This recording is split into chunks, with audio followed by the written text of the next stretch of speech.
선물 가져온 거 아니야, 서연아. 이거 이혼 서류야. 이 미친 짓 끝내게 어서 사인해.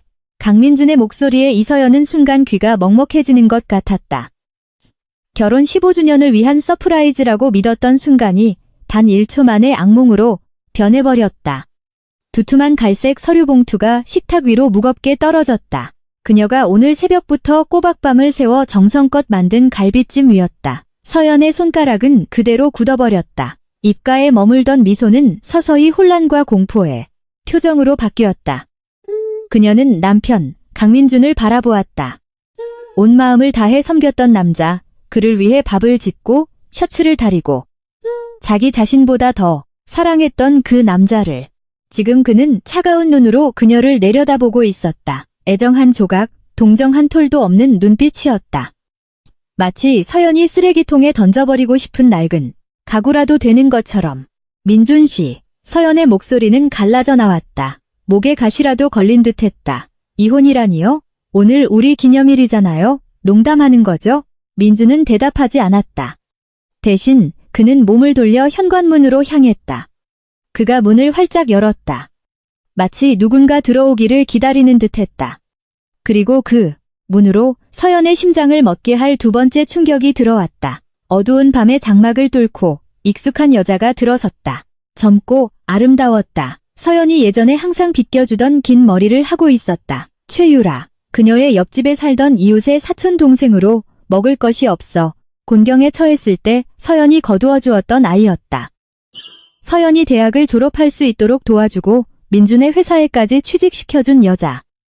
하지만 서연을 무너뜨린 것은 유라의 얼굴이 아니었다. 그녀의 손이 부드럽게 쓸어내리고 있는 볼록하게 솟아오른 배였다. 누가 봐도 임신한 배였다. 서연 언니, 유라의 목소리는 가냘팠다. 마치 자신이 피해자인 것처럼. 죄송해요. 하지만 더는 숨길 수가 없었어요. 우리 아기에겐 아빠가 필요해요. 서연의 세상이 무너져 내렸다. 그녀가 딛고 선바닥이 순식간에 사라지는 것 같았다. 친동생처럼 여겼던 여자, 밥을 먹여주고 옷을 입혀주었던 그 여자가 지금 임신을 했다. 그리고 그 아이의 아버지는 바로 자신의 남편이었다. 서연은 쓰러지지 않으려 겨우 식탁 모서리를 붙잡았다. 분노, 고통, 그리고 극심한 충격이 뒤섞인 감정에 무릎이 후들거렸다. 그녀는 유라를 보았다. 그녀의 얼굴에서 부끄러움이라도 찾아볼 수 있기를 기대했다. 하지만 없었다. 유라는 고개를 숙이고 있었지만 민준의 팔을 단단히 붙잡고 있었다. 마치 이제 그 자리의 주인이 누구인지를 서연에게 똑똑히 보여주려는 듯했다. 유라야, 서연이 속삭였다. 목소리는 산산조각 나 있었다. 내가 너 대학 공부시켜줬어. 내 아버지가 널 쫓아냈을 때 내가 살 곳을 줬어. 날 친언니처럼 생각하라고 했잖아. 이게 네가 내게 갚는 방식이야? 내 남편을 뺏는 거? 유라가 대답하기도 전에 민준이 끼어들었다. 그의 목소리는 날카롭고 경멸로 가득했다. 깨끗한 척하지 마, 이서연. 10년이야. 우리가 결혼한 지 10년인데 애 하나 못 낳았잖아. 당신은 불임이잖아. 몸이 말라 비틀어졌다고. 유라가 내가 오랫동안 꿈꿔왔던 가족을 만들어준 거야. 민준의 말은 비수처럼 하나하나 서연의 가슴에 밝혔다. 소리치고 싶었다. 아이를 갖지 못한 건 민준 자신의 문제 때문이었고 그가 친구들 앞에서 창피당하지 않도록 자신이 그 사실을 덮어주었다고 말하고 싶었다. 하지만 그녀는 침묵했다. 남편을 위해 자존심을 삼키는 것에 익숙했기 때문이다. 민준이 서연에게 다가왔다. 위로하거나 사과하기 위함이 아니었다. 대신 그는 아내의 얼굴에 대고 손가락질했다. 그의 손가락이 서연의 코에 거의 닿을 뻔했다. 서연이 지난 크리스마스에 선물했던 값비싼 향수 냄새가 공기 중의 긴장감과 섞여 역겹고 어지러웠다. 가식 떨지 마, 이서연. 민준이 힘주어 말했다. 목소리는 낮았지만 위협으로 가득했다. 너도 잘 알잖아. 넌 갈 곳이 없어. 어머니는 돌아가셨고 직업도 돈도 없지. 오늘 밤 내가 널 쫓아내면 어디 길바닥에서 나뒹굴 건데? 서연은 마른 침을 삼켰다. 씁쓸한 현실이 그녀의 존재를 후려쳤다. 민준의 말이 맞았다. 그녀는 자신의 커리어, 꿈, 그리고 모아둔 돈까지 모두 이 가정을 위해 희생했다. 이제 그 희생이 그녀를 공격하는 무기가 되어 돌아왔다. 민준이 비웃었다. 온기라고는 찾아볼 수 없는 미소였다. 그러니 선택권을 주지. 나도 착한 사람이고 우리 사이에 쌓은 정이 있으니까 넌 여기 머물러도 좋아. 서연의 시선이 올라갔다. 남편의 마음이 바뀌었을지도 모른다는 작은 희망이 싹 텄다. 하지만 민준이 말을 잇자 그 희망은 즉시 꺼져버렸다. 오늘 밤부터 유라가 여기서 살 거야. 돌봐줄 사람이 필요해. 임신 초기에 예민하거든.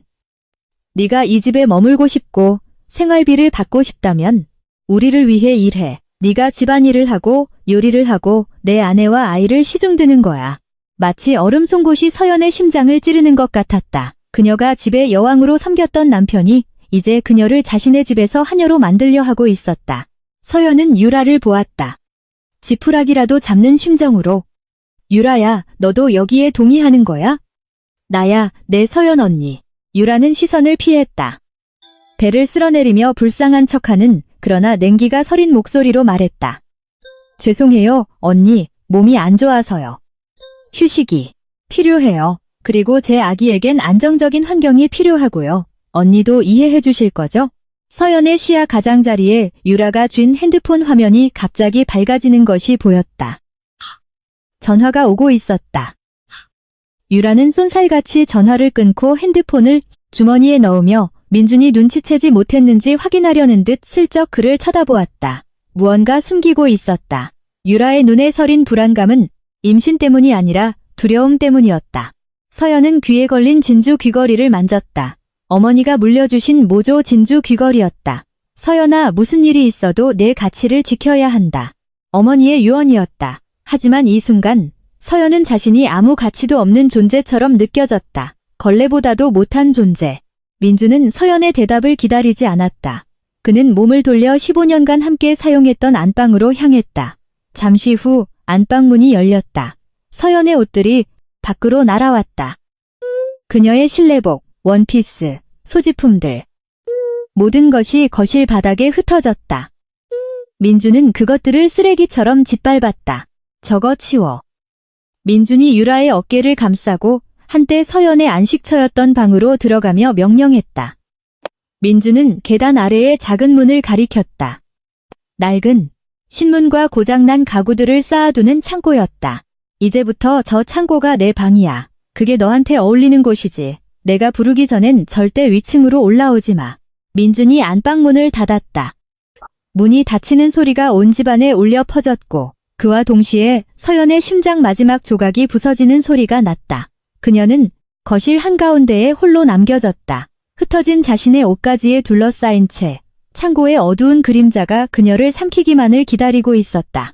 창고 안의 공기는 퀴퀴했다. 오래도록 펼쳐보지 않은 낡은 신문의 먼지와 곰팡이가 뒤섞인 냄새가 났다. 방은 비좁아서 사람이 똑바로 누우면 거의 꽉 찰 정도였다. 서연이 움직일 때마다 민준이 아깝다며 버리지 않은 낡은 가구 상자에 팔꿈치가 부딪혔다. 그는 그것들을 한 번도 사용한 적이 없으면서도 집의 여왕에서 이제 서연은 차가운 시멘트 바닥에 깐 얇은 요 위에 앉아 있었다. 무릎을 끌어안고 있었다. 아까 민준이 던져버린 그녀의 옷들은 한쪽 구석에 쌓여 마치 동정을 기다리는 걸레 뭉치 같았다. 울음조차 나오지 않았다. 눈물은 이미 말라버렸다. 남은 것은 무감각한 감정뿐이었다. 마치 깨어있는 채로 꿈을 꾸며 남편의 키스가 자신을 깨워주기만을 기다리는 것 같았다. 하지만 그녀는 그 키스가 다시는 오지 않으리라는 것을 알고 있었다. 서연은 정리를 시작했다. 누울 공간을 만들어야 했다. 낡은 선반 밑에 거미줄을 걷어내다가 그녀의 손에 먼지투성이 액자가 잡혔다. 옷자락으로 액자를 닦았다. 결혼식 때 찍은 민준과 자신의 사진이었다. 둘 다 활짝 웃고 있었다. 희망으로 가득 찬. 민준은 마치 그녀가 세상에서 가장 아름다운 여자인 것처럼 그녀를 바라보고 있었다.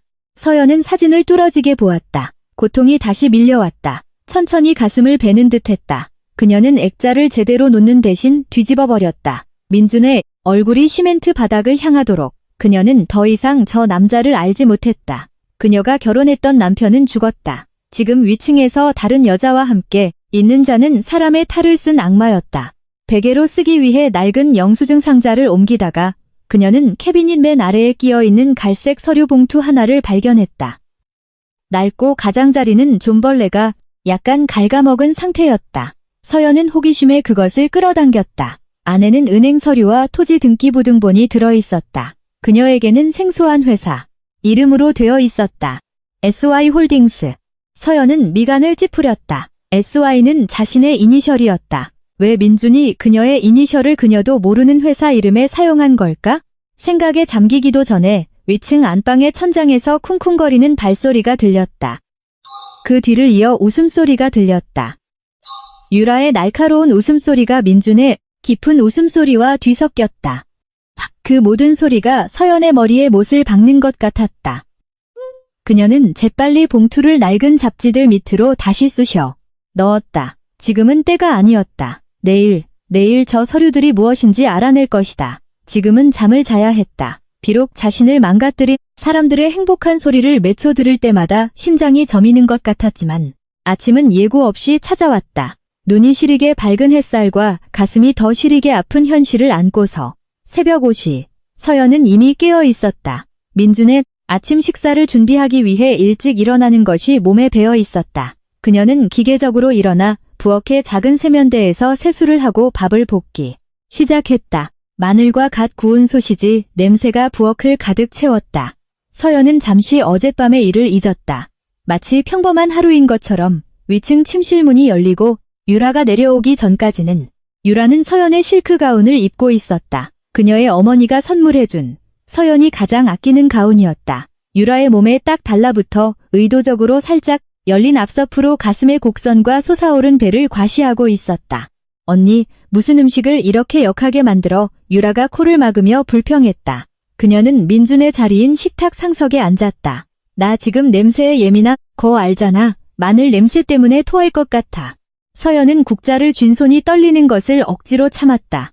소시지야, 유라야. 민준 씨가 제일 좋아하는 거잖아. 그건 예전 얘기지. 유라가 퉁명스럽게 대답했다. 민준 씨는 내 기분을 상하게 하는 건 뭐든 싫어해. 그리고 바닥은 왜 이렇게 더러워? 네.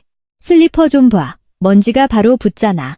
유라가 발을 들어 올렸다. 먼지 하나 없는 슬리퍼 바닥을 보여주면서 그녀는 단지 약을 올리고 있었다. 이제 누가 주인인지 서연에게 느끼게 해주고 싶었던 것이다. 유라는 식탁으로 다가가 서연이 끓여놓은 따뜻한 닭곰탕을 내려다보았다. 잠시 쳐다보더니 얼굴을 찡그렸다. 너무 뜨겁잖아. 유라가 말했다. 그리고 순식간에 그녀의 손이 그릇을 쳐버렸다. 뜨거운 국물이 바닥에 쏟아졌다. 일부는 서연의 다리에 튀었다. 서연은 따가움에 숨을 들이켰지만 유라의 입가에 번지는 미소를 보는 것이 더 고통스러웠다. 아기와 승리감으로 가득한 미소였다. 어머, 미안해요 언니. 유라가 말했지만 그녀의 말투에는 후회라고는 조금도 없었다. 손이 미끄러졌네. 언니가 좀 닦아줘요. 알았죠? 민준. 씨 내려오다 미끄러지면 안 되잖아. 자기 주인 화나게 하고 싶진 않지? 안 그래? 서연은 무릎을 꿇었다. 걸레를 가져와 뜨거운 국물을 닦고 바닥에 닭고기 조각들을 치웠다. 그녀는 유라가 자신의 앞에 서 있는 것을 느꼈다. 고개를 들자 유라가 그녀를 내려다보고 있었다. 마치 자신의 노예를 보는 여왕처럼. 유라가 몸을 숙여 속삭였다. 그 목소리는 마치 뱀이 서연의 귓가로 기어가는 것 같았다. 날 원망하지 마, 언니. 가난한 게 가장 큰 죄야. 예전엔 언니가 낡은 옷을 던져줄 때마다 우러러봤는데 이제는 언니가 내 쓰레기를 줍네. 명심해, 언니. 언니는 나한테 상대가 안 돼. 유라는 몸을 돌려 위층으로 다시 올라갔다. 바닥에 무릎 꿇은 서연을 남겨둔 채 걸레는 그녀의 손에 단단히 움켜쥐어져 있었다. 분노의 손가락이 하얗게 변했다. 이것은 더 이상 남편에 관한 문제가 아니었다. 짓밟히고 있는 존엄에 관한 문제였다. 엎질러진 국물 냄새와 다리의 따가움 속에서 새로운 감정이 서연의 가슴에 싹 텄다. 더 이상 슬픔이 아니었다. 그것은 증오였다. 그리고 그 증오가 그녀를 살아가게 할 연료가 될 것이었다. 서연은 무거운 마음으로 시장에 가기 위해 집을 나섰다. 이것만이 그녀가 처한 지옥에서 잠시나마 벗어날 수 있는 유일한 이유였다. 그녀의 인생을 망가뜨리는 사람들을 위해 장을 보는 것. 민준이 준 낡은 세단을 몰고서 새 SUV는 이제 유라가 사용하고 있었기 때문이다. 서연은 서울의 뜨거운 도로를 달리고 있었다. 한낮의 태양열이 세상의 분노와 함께 끓어오르는 듯했다. 갑자기 차의 속도가 느려졌다. 앞쪽 보닛에서 연기가 피어올랐고 서연은 교통체증 한가운데서 엔진이 멈추는 것을 느꼈다. 뒤따르던 차들의 경적 소리가 시끄럽게 울려 퍼지기 시작했다. 연달아 귀를 찢을듯이 서연은 핸들을 내리쳤다. 울고 싶었지만 더 이상 눈물도 나오지 않았다. 자동차마저 그녀에게 등을 돌리는 것일까? 그녀는 슬리퍼를 뚫고 올라오는 아스팔트의 열기도 아랑곳하지 않고 차에서 내렸다. 보닛을 열자 짙은 연기가 그녀를 맞았다. 서연은 기침을 하며 손으로 연기를 쫓았다. 도로 한가운데서 흠뻑 젖은 생쥐꼴이었다. 땀에 젖고 초췌한 모습. 사모님, 오버히트 된 것 같은데요? 서연이 돌아보았다. 기름때 묻은 티셔츠와 청바지를 입은 한 남자가 그녀에게 다가오고 있었다. 손에는 렌치를 들고 있었다. 오진우. 서연이 자주 지나쳤지만 예전에는 별로 신경 쓰지 않았던 골목의 카센터 주인이었다. 머리는 좀 헝클어져 있었고 뺨에는 기름이 묻어 있었다. 하지만 그의 눈에는 이상한 빛이 있었다. 비난이 아닌 걱정의 빛이었다. 어머, 죄송합니다. 서연이 당황하며 말했다. 바람에 헝클어진 머리를 정돈하며 그녀는 부끄러웠다. 다른 사람에게 이런 비참한 모습을 보이고 싶지 않았다. 갑자기 멈춰버렸어요. 견인차를 불러야겠어요. 진우는 고개를 저으며 엔진으로 다가갔다. 아니요, 돈 아깝게. 그냥 냉각수가 부족하거나 호스에 구멍이 났을 수도 있어요. 제가 한번 볼게요. 서연은 진우가 빠르고 능숙하게 엔진을 살피는 모습을 지켜보았다. 남자의 팔이 어떻게 움직이는지를 보았다. 힘이 넘치면서도 조심스러웠다. 타이어. 하나 갈 줄 모르고 손에 흙 묻는 걸 싫어하던 민준과는 달랐다. 진우는 문제를 해결하기 위해서라면 기꺼이 더러움을 감수하는 사람처럼 보였다. 몇 분 후 진우가 보닛을 닫았다. 됐어요, 사모님. 호스에 작은 구멍이 있었네요. 일단 고무로 묶어뒀는데 빨리 교체하셔야 해요. 냉각수도 채워 넣었고요. 서연이 지갑을 꺼냈다. 얼마예요, 진우씨? 정말 고마워요. 하늘이 도왔네요. 진우는 주머니에 걸린 걸레에 손을 닦았다. 그는 서연의 피곤한 눈부터 떨리는 손까지 훑어보았다. 그는 고개를 저었다. 아니요, 괜찮습니다. 그냥 가세요. 하지만 진우는 멈춰서서 옆에 주차된 오토바이로 다가갔다. 종이봉투 하나를 꺼내 서연에게 돌아왔다. 봉투를 건네기 전 진우는 다시 바지에 손을 닦았다. 기름이 묻지 않도록 확실히 하려는 것이었다. 그 사소한 행동, 서연을 더럽히지 않으려는 배려가 그녀의 마음에 묘한 파문을 일으켰다. 이 빵 아직 따뜻해요. 진우가 봉투를 건네며 말했다. 아직 아침도 못 드신 것 같아서요?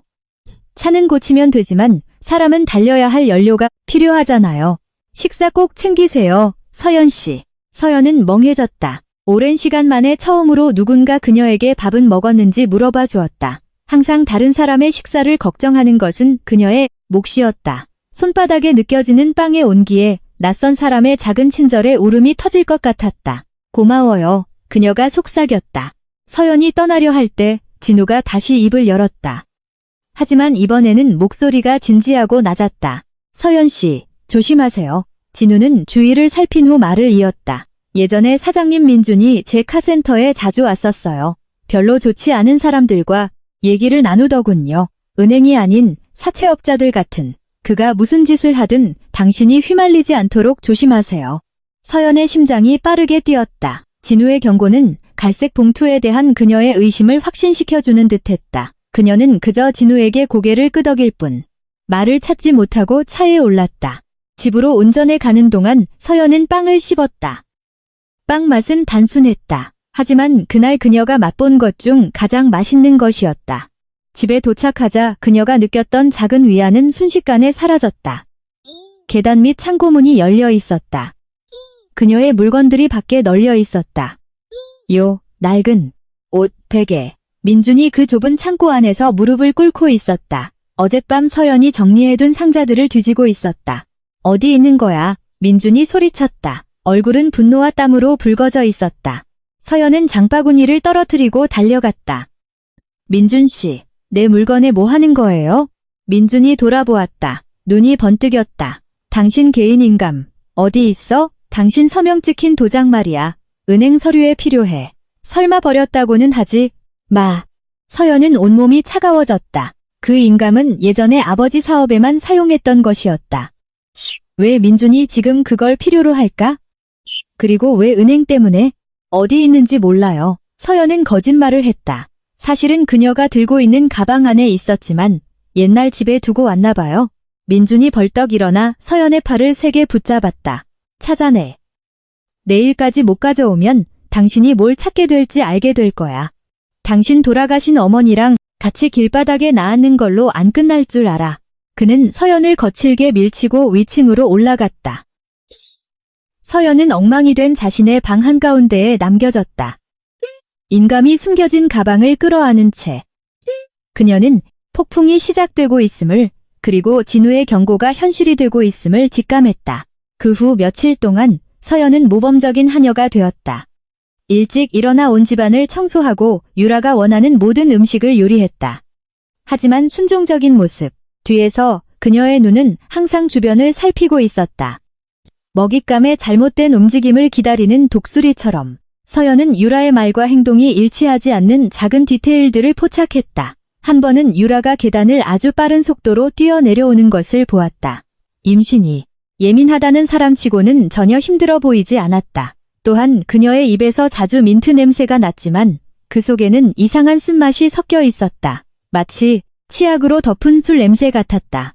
어느 날 오후 유라의 방 화장실을 청소하면서 그녀가 억지로 시킨 일이었다. 서연은 쓰레기통 아래에서 작은 물건을 발견했다. 빛에 반사되어 포일이 반짝였다. 서연은 몸을 숙여 그것을 주었다. 피임약 한 판, 그리고 몇 알이 비어 있었다. 서연의 심장이 빠르게 뛰었다. 만약 유라가 임신했다면 왜 이걸 먹는단 말인가? 서연은 약판을 꽉 쥐고 재빨리 주머니에 넣었다. 이것이 첫 번째 증거였다. 그날 저녁 서연은 저녁 식사를 준비했다.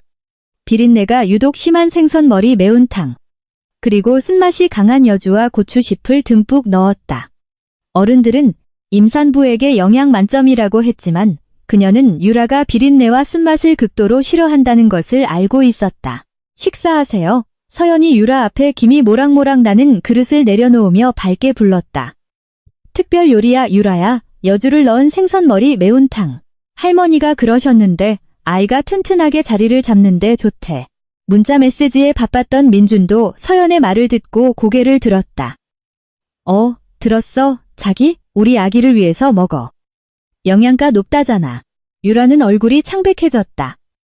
그녀는 국물에 떠있는 생선 누나를 쳐다보았다. 마치 자신을 되돌아보는 것 같았다. 비린내와 쓴맛이 섞인 냄새가 코를 찔렀다. 민준 씨, 냄새 때문에 속이 메스꺼워요. 유라가 코를 막으며 불평했다. 어이구, 참아야지 유라야. 서연이 걱정하는 척 끼어들었다. 영양가 있는 음식을 안 먹으면 유산할 수도 있어. 그럼 안 되지, 애기한테. 무슨 일 생기면 민준 씨가 널 탓할지도 몰라. 민준이 유라를 쳐다보았다. 그의 눈이 가늘어졌다. 먹어, 유라. 서연이 말이 맞아. 까탈스럽게 굴지 마. 내 아이를 위한 거잖아. 유라는 어쩔 수 없었다. 떨리는 손으로 국물과 생선을 떴다. 서연은 유라가 한 숟갈씩 넘길 때마다 목구멍이 움찔하는 것을 보았다. 여주의 쓴맛과 생선의 비린내가 그녀를 울게 만드는 것이 분명했지만 민준이 두려워 억지로 삼키고 있었다. 유라가 한 번씩 삼킬 때마다 서연은 작은 승리감을 느꼈다. 그래, 내 거짓말을 꿀꺽 삼켜봐. 서연은 생각했다. 저녁 식사 후 서연이 설거지를 하고 있을 때 아래층 화장실에서 유라가 들어가는 소리가 들렸다. 그 뒤를 이어 구토하는 소리가 났다. 임산부의 입덧이 아니라 먹기 싫은 음식을 억지로 먹은 사람의 구토였다. 서연은 문 밖에서 기다렸다. 유라가 나왔을 때 그녀는 시든 채소처럼 창백하고 땀에 젖어 있었다. 벽에 기댄 서연을 보고 그녀는 깜짝 놀랐다. 걸레를 손에 든 채였다. 맛있었어, 유라야? 서연이 조용히 물었다. 입가에는 유령 같은 미소가 걸려 있었다. 미친년. 유라가 속삭였다. 눈은 분노로 이글거렸다. 일부러 그랬지. 서연이 조금 더 가까이 다가갔다. 그녀의 목소리는 진지하고 차가워졌다. 먹는 거 조심해, 유라야. 아기한테 해로울 수도 있으니까. 아니면 네가 먹는 그 약에 해롭거나. 유라의 눈이 커졌다. 그녀는 목을 감싸 쥐었다. 서연이 무언가 알고 있다는 것을 깨닫자 공포가 그녀의 얼굴을 뒤덮었다. 무슨 소리를 하는 거야? 유라가 더듬거리며 대답했다. 서연은 눈까지는 웃지 않는 미소를 지으며 벽을 계속 닦았다. 아무것도 아니야. 그냥 조심하라고. 바닥이 미끄러우니까. 서연은 몸을 돌려 자신의 창고로 향했다. 유라를 그 자리에 남겨둔 채 추위 때문이 아니라 자신의 비밀이 서서히 드러나고 있다는 공포에 떨고 있었다. 서연은 작은 방의 문을 닫고 피임약판을 꺼냈다. 그것을 쳐다보았다. 이것이 그녀의 비장의 카드였다. 하지만 아직 부족했다. 공격하기 전에 더 확실한 증거가 필요했다. 갑자기 서연의 핸드폰이 울렸다. 모르는 번호로부터 온 문자였다. 종로 뒷골목에서 최유라가 만나는 남자를 봤습니다. 목에 문신이 있더군요. 단순한 친구는 아닌 것 같습니다. 조심하세요, 서연 씨. 진우. 서연은 핸드폰을 꽉 쥐었다. 싸움은 이제 막 시작되었고 이번에는 그녀가 더 이상 불쌍한 아내가 아니었다. 그녀가 사냥꾼이었다. 다음 날 아침은 긴장감으로 가득했다. 민주는 안절부절 못했다. 두꺼운 서류 뭉치를 들고 거실을 서성였다. 에어컨이 강하게 켜져 있었음에도 그의 이마에는 땀이 송골송골 맺혀 있었다. 그는 서연을 불렀다. 그의 목소리는 화가 난 것이 아니라 무섭도록 다정했다. 무언가 필요할 때만 사용하는 말투였다. 서연아, 이리 와봐. 민준이 소파에서 불렀다. 서연은 부엌에서 나왔다. 펴진 손을 앞치마에 닦으며. 그녀는 천천히 다가갔다. 온 신경이 곤두서 있었다. 왜요, 민준 씨? 그녀가 조용히 물었다. 민준은 소파에 자기 옆자리를 툭툭 쳤다. 앉아. 우리 미래에 대해, 아니, 내 미래에 대해 얘기 좀 해야겠어.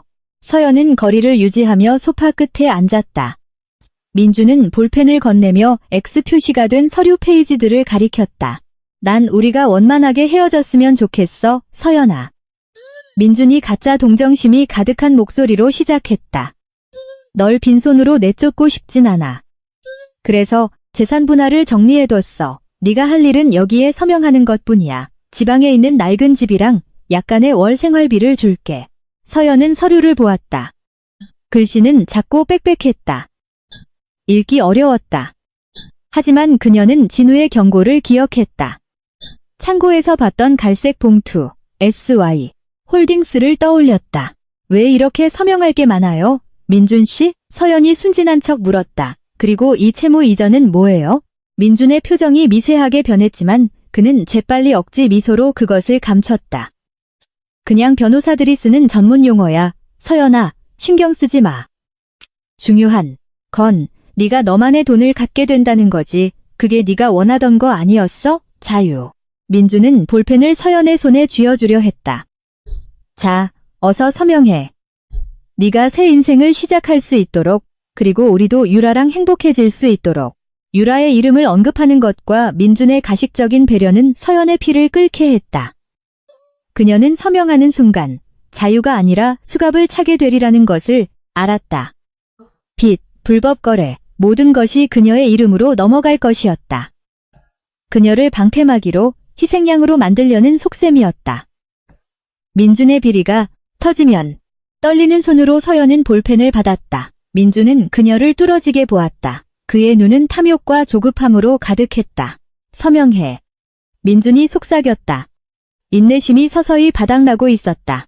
볼펜을 종이로 가져가는 대신 서연은 일부러 손을 심하게 떨었다. 테이블 위에 놓여있던 커피잔을 쳤다. 검고 뜨거운 커피가 서류 위로 쏟아져 서명해야 할 페이지들을 적셨다. 어머나, 미안해요 민준씨, 미안해요. 서연이 소리쳤다. 허둥지둥 일어서서 휴지를 가져오는 척하며. 민준의 눈이 커졌다. 그의 얼굴이 분노로 붉어졌다. 멍청하긴 무슨 짓을 한 거야. 민준은 서류를 살리려 했지만 이미 늦었다. 잉크는 번졌고 서명란은 젖어버렸다. 오늘 서연을 조종하려던 그의 계획은 망가졌다. 극도의 분노에 민준은 자신을 주체하지 못했다. 강력한 따귀가 서연의 뺨을 때렸다. 손바닥이 살에 부딪히는 소리가 조용한 거실에 울려 퍼졌다. 서연은 뺨을 감쌌다. 통증이 퍼져나갔다. 뜨겁고 옥신거렸지만 그녀는 울지 않았다. 대신 민준의 눈을 똑바로 쳐다보았다. 그가 그녀를 신체적으로 폭행한 것은 이번이 처음이었다. 쓸모없는 인간. 민준이 그녀를 손가락질하며 소리쳤다. 단순한 서명 하나도 제대로 못해? 이거 처리해. 내일 당장 새로 인쇄해 올 테니까.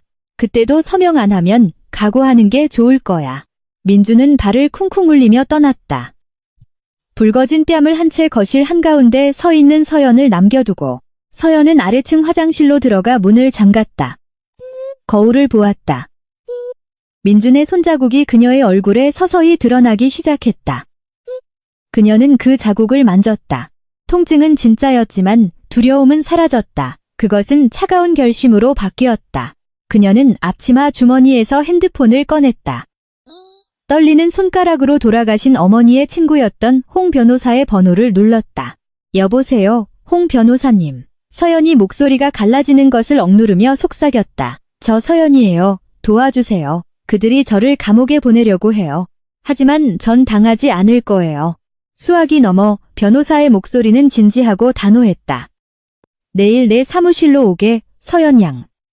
아무것도 서명하지 말고. 이제 싸울 시간이야. 서연은 전화를 끊었다. 다시 거울 속 자신을 보았다. 그녀가 보는 여자는 더 이상 순교자 아내가 아니었다. 그녀는 임무를 가진 여자였다. 민준이 전쟁을 원한다면 기꺼이 응해주리라. 다음 날 유라가 거실에서 네일아트를 받고 민준이 서류를 재인쇄하러 사무실에 간 사이 서연은 기회를 잡았다. 다시 시장에 간다고 둘러댔다. 하지만 그녀의 진짜 목적지는 종로에 있는 홍 변호사의 사무실이었다. 작고 낡은 변호사 사무실에 들어서자 오래된 종이와 커피 냄새가 그녀를 맞았다.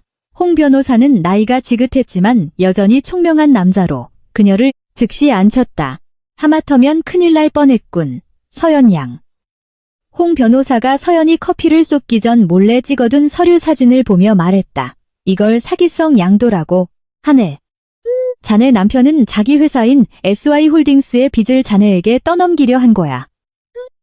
회사가 파산하거나 국세청 감사를 받게 되면 그가 아니라 자네가 책임을 지게 되는 거지.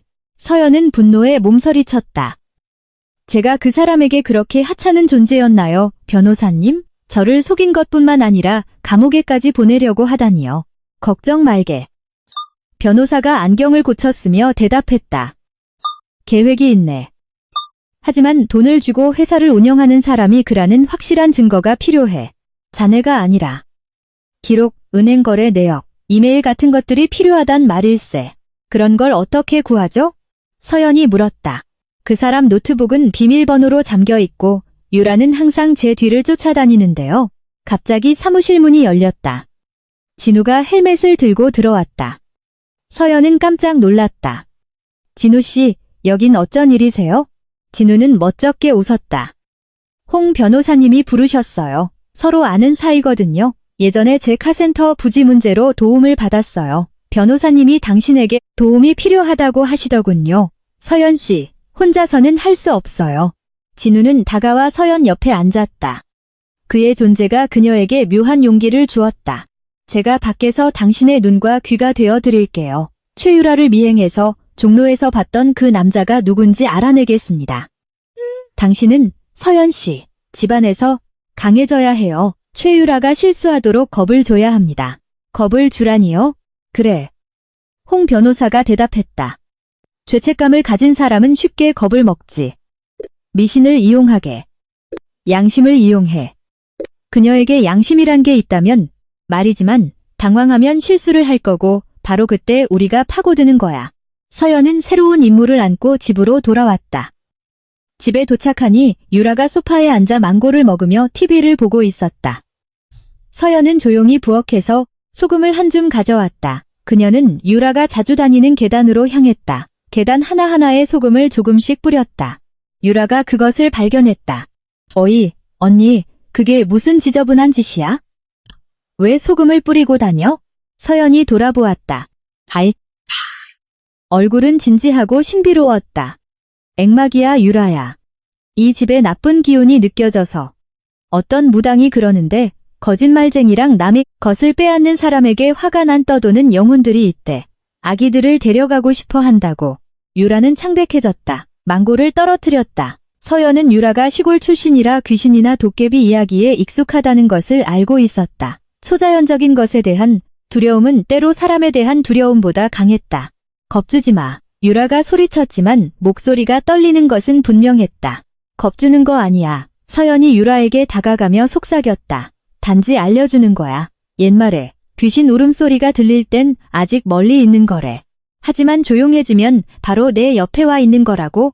갑자기 창문으로 바람이 불어와 위층 침실문을 세게 닫았다. 유라는 깜짝 놀라 소파로 달려가다시피 하며 거의 넘어질 뻔했다. 핸드폰으로 민준에게 전화를 걸고 있었다. 서연은 몰래 미소 지었다. 소금은 효과가 있었다. 다음 날 서연은 진우로부터 메시지를 받았다. 사진 한 장이었다.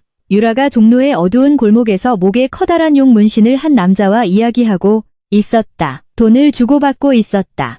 이름은 배상철, 최유라의 전 남자친구입니다. 그리고 추측건대, 그 동네에서 위조 서류 공급책으로 유명하더군요. 진우의 문자였다. 서연의 눈이 커졌다. 허연이 위조 서류? 그렇다면 초음파 결과도 가짜란 말인가? 서연은 가슴을 움켜쥐었다. 퍼즐 조각들이 서서히 맞춰지고 있었다. 유라는 단순한 내연녀가 아니었다. 그녀는 사기꾼이었다. 그리고 민주는 그 타겟이었다. 각오해, 유라야. 서연은 혼잣말을 했다. 네가 두려워하는 그 귀신이 바로 나니까. 두려움은 효과적인 독이었다. 서연이 소금을 뿌리고 귀신 이야기를 한 이후로 유라는 신경쇠약에 걸린 듯했다. 잠도 제대로 못 자고 항상 뒤를 돌아보며 작은 소리에도 깜짝 놀랐다. 이 스트레스는 진짜 신체적 반응을 일으켰다. 그녀의 혈압이 올랐다. 어느 날 저녁 식사 중 유라는 갑자기 복통으로 몸을 구부렸다. 이것은 진짜 고통이었다. 극심한 불안감과 아마도 서연의 특별한 음식들의 효과 때문일 것이다. 민준 씨, 아파요, 배가. 유라가 창백해지고 식은땀을 흘리며 소리쳤다. 민준은 당황했다. 병원에 데려갈게. 서연, 차 준비해. 차 안에서 민준이 빠르게 운전하는 동안 서연은 조용히 진우에게 문자를 보냈다. 서울대학병원으로 가는 중. 지금이 기회예요. 병원에 도착하자마자 유라는 응급실로 실려 들어갔다. 민준과 서연은 대기실에 남았다. 민준은 안절부절못하며 서성였다. 내 아이한테 무슨 일 생기면 넌 끝장이야, 서연. 그가 위협했다. 서연은 대답하지 않았다. 그저 똑바로 앉아 가방을 쥐고 있었다. 가방 안에는 음성 녹음기가 켜진 핸드폰이 들어있었다. 몇 분 후 의사가 나왔다. 강민준 씨, 환자는 안정됐습니다. 고혈압과 소화불량입니다. 하지만 아기를 계속 관찰해야 합니다. 선생님, 제 아이는 괜찮은 거죠? 민준이 물었다. 지금으로서는 괜찮아 보입니다. 하지만 확실히 하기 위해 초음파 검사를 다시 하고 싶습니다. 여기 지정산부인과 의사가 있으신가요? 민준이 대답하기 전에 서연이 끼어들었다. 아직 없어요, 선생님. 여기가 처음이라서요. 선생님께서 의사 한 분 지정해 주실 수 있을까요? 후계자를 위한 거니까 가장 실력 있는 분으로요. 의사는 고개를 끄덕였다. 네, 박선영 과장님께 연락드리겠습니다. 의사를 기다리는 동안 서연은 화장실에 간다고 했다. 하지만 그녀가 향한 곳은 화장실이 아니라 유라가 입원한 병실이었다. 문이 살짝 열려 있었다. 서연은 유라의 목소리를 들었다. 작지만 빠르고 당황한 목소리였다. 그녀는 누군가와 통화 중이었다. 상철 씨, 나 병원이야. 초음파 검사를 하려고 해. 어떡하지? 사실 아무것도 없는데. 유라는 밖에서 나는 소리를 듣고 말을 멈췄다. 아무튼 방법 좀 찾아봐. 지금 당장 가짜 결과지 좀 보내줘. 얼마든지 줄게. 유라는 전화를 끊었다. 서연이 엿보았다. 유라의 손이 떨리고 있는 것이 보였다. 서연은 조용히 뒤로 물러나 대기실로 돌아왔다. 그녀는 필요한 것을 얻었다. 전체 대화를 녹음하지는 못했지만 들은 것만으로도 모든 것을 확인하기에 충분했다. 그녀는 이제 약간 진정된 듯한 민준 옆으로 돌아왔다. 민준 씨, 서연이 조용히 불렀다. 왜? 그가 짜증스럽게 대답했다. 서연은 가방에서 티슈 한 팩을 꺼내 남편에게 건넸다. 땀을 너무 많이 흘리시네요. 좀 닦으세요. 민준은 서연을 보지도 않고 거칠게 티슈를 받아들었다. 하지만 그는 그 티슈가 그의 아내는 여전히 자신을 걱정하는 바보였다. 하지만 그는 그 티슈가 서연이 자신의 양심을 닦아내는 상징이라는 것을 몰랐다. 그녀는 좋은 아내가 되기 위해 할 수 있는 모든 것을 했다. 만약 민준이 끝까지 속는다면 그것은 그의 결정이었다. 잠시 후 박선영 과장이 도착해 유라의 병실로 들어갔다. 몇 분이 지나고 의사는 미간을 찌푸린 채 나왔다.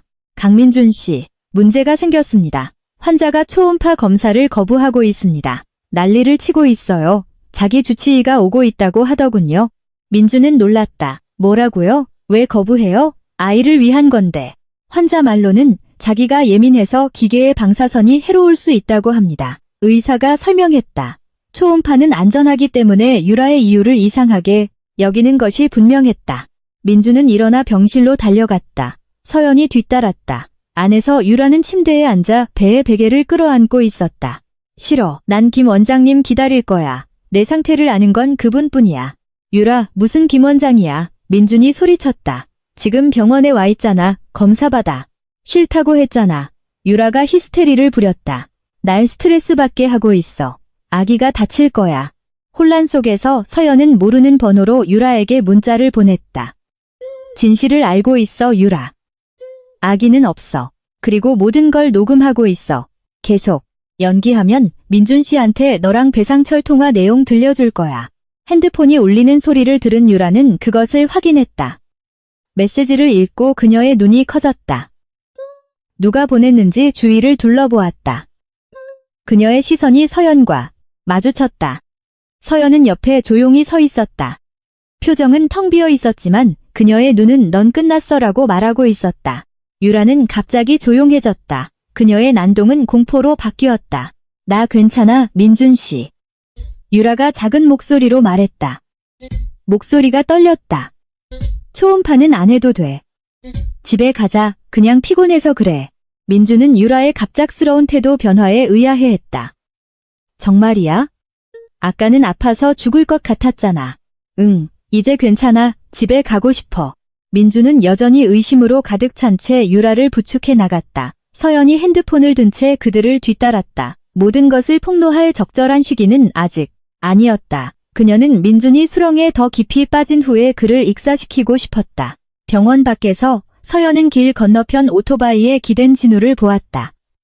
그는 그녀에게 고개를 끄덕였다. 진우는 유라가 언급한 김 원장의 이름을 이미 알아냈을 것이다. 면허는 있지만 종로에서 가짜 진단서를 만드는데 연루된 의사 덫은 이미 놓여 있었다.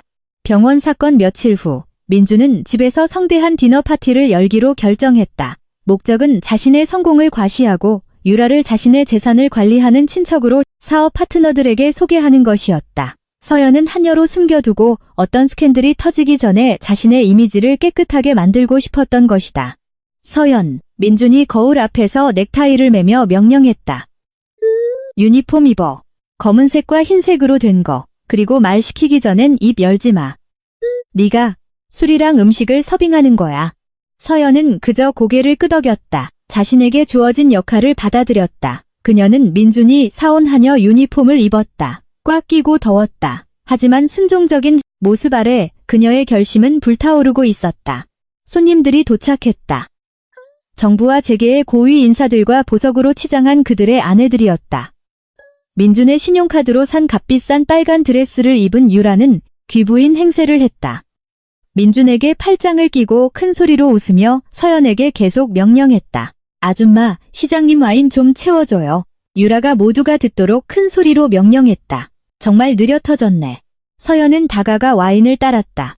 그녀의 손은 흔들림이 없었다. 비록 속으로는 병의 내용물을 유라의 얼굴에 쏟아붓고 싶었지만 한 상원의원의 아내인 나이든 부인이 서연을 유심히 보았다. 잠깐만요, 부인이 말했다. 낯이 익은데 혹시 이서연 양 아니에요? 이정숙 여사님 따님. 식탁에 앉은 모든 사람이 얼어붙었다. 민주는 창백해졌다. 유라는 와인잔을 3개 쥐었다. 서연은 달콤하게 미소 지었다. 유니폼을 입고 있음에도 존엄함이 가득한 미소였다. 네, 사모님, 제가 서연입니다. 이정숙의 딸입니다. 세상에, 부인이 외쳤다. 자네 어머니는 정말 좋은 분이셨지. 우리 재단을 도와주셨는데. 그런데 왜 유니폼을 입고 있는 건가? 그리고 내 생각에는 부인은 민준을 보고 그의 팔에 매달린 유라를 보았다. 민준이 변명을 늘어놓기 전에 서연이 재빨리 대답했다. 아, 연습 중이에요, 사모님. 서연이 공손하게 대답했다. 민준 씨가 그러셨거든요. 제가 손님들을 모시는 법을 배워야 한다고. 제가 완전히 떠나기 전에요. 그리고 유라 양은 오늘 밤 저희 손님이고요. 손님이라는 단어에 힘을 주자 식탁에 속삭임이 퍼졌다. 영리한 고위 관리들의 아내들은 서연의 의도를 알아차렸다. 유라를 보는 그들의 시선은 감탄에서 경멸로 바뀌었다. 그들은 내연녀의 냄새를 맡을 줄 알았다. 강전무, 상원 의원이 불렀다. 목소리가 진지했다. 지금 내가 들은 게 사실인가? 자기 아내를 자기 집에서 하녀로 부려먹고 있다는 게? 민주는 땀을 흘렸다. 아, 아닙니다, 의원님. 저희 부부끼리의 농담입니다. 뭐, 역할극 같은 거죠. 그는 억지로 웃었지만 아무도 따라웃지 않았다. 긴장된 분위기 속에서 진우가 다가왔다. 그는 그날 밤 임시 경호원으로 민준에게 고용된 상태였다. 몸에 좀 끼는 양복을 입었지만 그는 점잖아 보였다. 진우는 쟁반을 가지러 지나가면서 서연에게 속삭였다. 잘했어요, 서연 씨. 그의 이미지는 박살났어요. 하지만 아직 끝나지 않았다. 수치심과 술기운의 유라는 자제력을 잃었다. 그녀는 비틀거리며 일어섰다. 뭘 쳐다봐요? 유라가 손님들에게 소리쳤다. 민준 씨가 사랑하는 건 나야. 그의 아이를 가진 것도 나라고. 저 이서연은 불임이야. 쓸모없다고. 유라는 모두 앞에서 서연의 뺨을 때리려 했다. 그녀는 손을 들어 올렸다. 눈은 증오로 이글거렸다. 서연은 눈을 감았다. 따기를 기다렸지만 아무것도 얼굴에 닿지 않았다. 눈을 뜨자 진우가 보였다. 그가 유라의 손목을 공중에서 잡고 있었다. 여자를 막을 만큼 강하게, 하지만 다치게 하지는 않을 정도로. 실례합니다만, 사모님. 진우가 단호하게 말했다. 그의 목소리가 조용한 식당에 울려 퍼졌다. 여기서 소란 피우는 건 금지되어 있습니다. 특히 이 집의 진짜 주인이 아니시라면요. 진우는 유라의 손을 거칠게 놓았다. 유라는 충격에 의자에 주저앉았다. 손님들은 일어서기 시작했다. 상원 의원은 고개를 저으며 민준의 어깨를 두드렸다. 강전무, 우리 파트너십은 다시 얘기해야 할 것 같군. 난 가족에게 존중이 없는 사람과는 사업하지 않네. 손님들은 하나둘 떠났고 망가진 저녁 식사 한가운데 민준을 남겨두었다. 그의 얼굴은 수치심과 분노로 가득했다. 그는 구석에서 울고 있는 유라와 진우 옆에 똑바로 서 있는 서연을 보았다. 그날 밤 망가진 것은 디너 파티뿐만이 아니었다. 민준의 가면과 유라의 환상도 깨졌다. 그리고 그 파편들 한가운데 서연이 서 있었다. 더 이상 노예가 아닌 싸울 준비가 된 여자로서. 디너 파티의 비극이 끝난 후 민준은 거실 소파에서 정신을 잃을 때까지 술을 마셨다. 유라는 안방에 틀어박혀 물건을 집어던지며 난동을 부리다가 술과 피로에 지쳐 조용해졌다. 지금 이 기회였다. 새벽, 집 전체가 고요했다. 어둠 속에서 잘 보이지 않도록 검은 실내복을 입은 서연은 조용히 창고에서 나왔다. 그녀의 모든 발걸음은 조심스러웠다. 삐걱거리는 바닥 부분을 피하면서 거실 창밖으로 진우의 그림자가 보였다. 그가 엄지를 치켜 세웠다. 그가 서연이 안에 있는 동안 밖에서 망을 봐줄 것이었다. 서연은 계단을 올랐다. 심장이 가슴속에서 세차게 고동쳤다. 마치 빠져나오고 싶어하는 북소리 같았다. 만약 지금 잡히면 따기로 끝나지 않으리라는 것을 알았다. 그녀는 민준의 서재로 들어갔다. 방은 어두웠다. 창문으로 들어오는 달빛만이 유일한 조명이었다. 그녀는 책상 위에 민준의 노트북을 열었다. 비밀번호. 서연은 눈을 감았다. 민준의 생일을 시도했다. 틀렸다. 그들의 결혼기념일을 시도했다. 틀렸다. 식은땀이 흘렀다.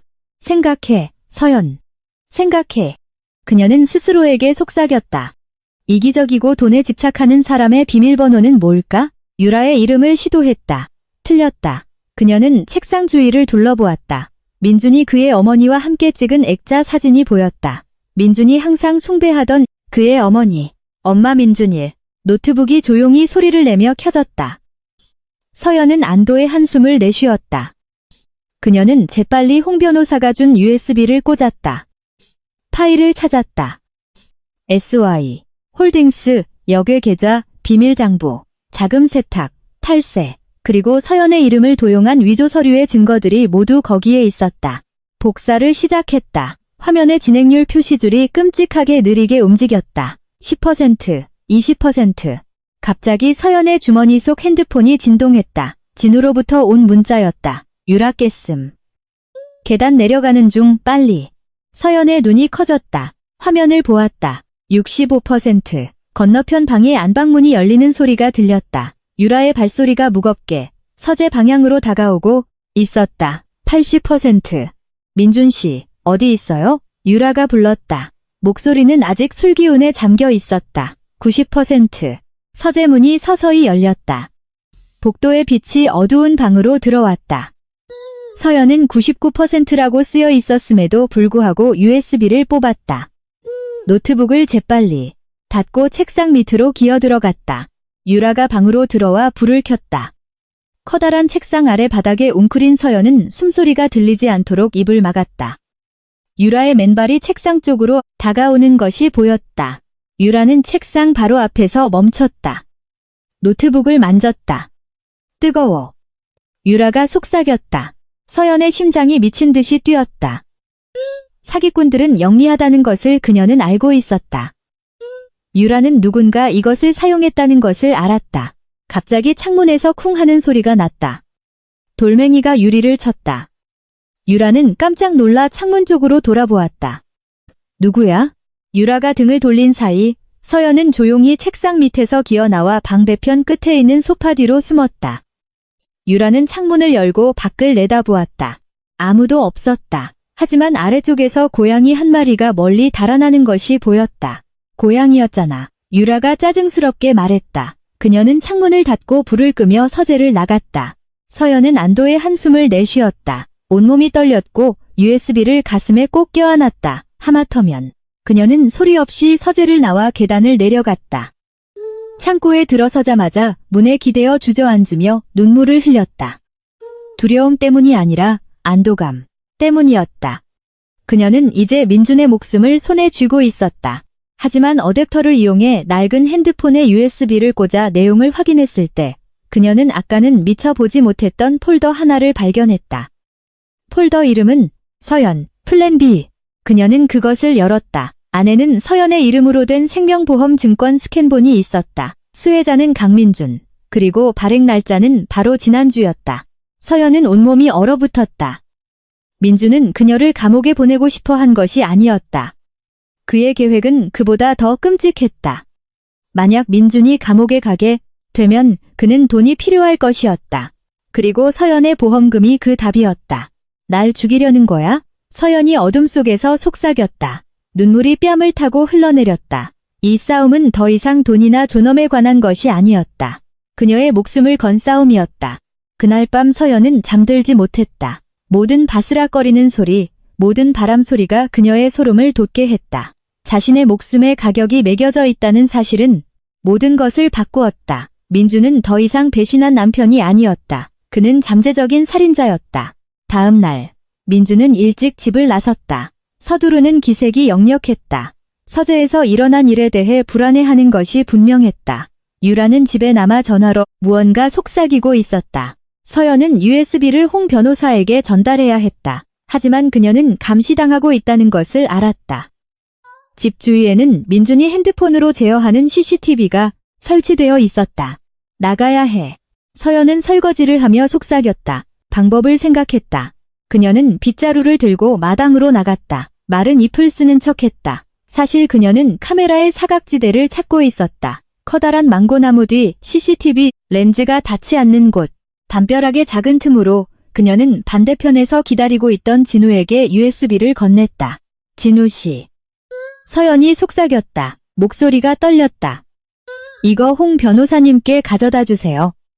폴더에서 본 것도 말씀드리고요. 보험 증권 말이에요. 진우 씨, 그들이 날 죽일 계획이에요.